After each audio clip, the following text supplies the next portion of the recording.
சாதி வரி பிடிச்சவங்க போலீஸ்ல இருக்கிறாங்க.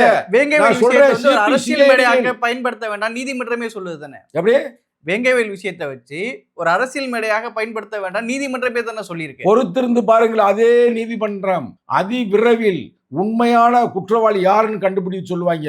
இன்னமும் நான் வந்து சிபிசிஐடி பேசுவோமே நிறைய சங்கத்தமிழ் சொல்லிவிடுவார் சொல்லிட்டு என்ன டைவர்ட் பண்றீங்களா?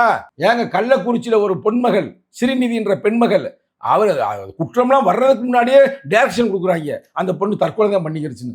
எக்கச்சக்க சொன்னோம்னா மானம் போயிருங்க. 12 பேரை சுட்டு கொண்டாங்க. எங்க சாதி வரியர்கள் கொலை செஞ்சாங்க விழுப்புரம் சைடில். இன்னைக்கு யாராருக்கோ வந்து நீங்க வந்து நினைவு சின்னம் எழுப்புறீங்க, பாராட்டுகிறோம். அவங்க எல்லாம் எதுக்கு கொண்டாங்க, யாரு கொண்டா? உண்மையாக திமுக அரசு காவல்துறை வந்து முதலமைச்சர் கட்டுப்பாட்டில் இருக்கக்கூடியது.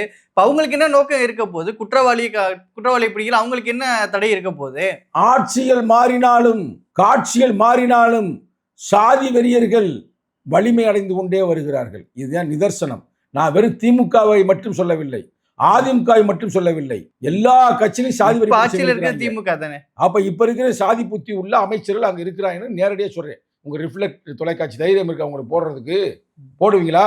இதுக்கு முக்கியமான காரணமே அவங்க கட்சியில இருக்கிற அமைச்சர்களுக்குள்ள சாதி வரி பிடிச்ச சில அமைச்சர்கள் தான் காரணம். போதுமா? நாங்க ஒண்ணு கூடுதலா நாங்க வந்து மாய முடியலாம் கிடக்க மாட்டோம்.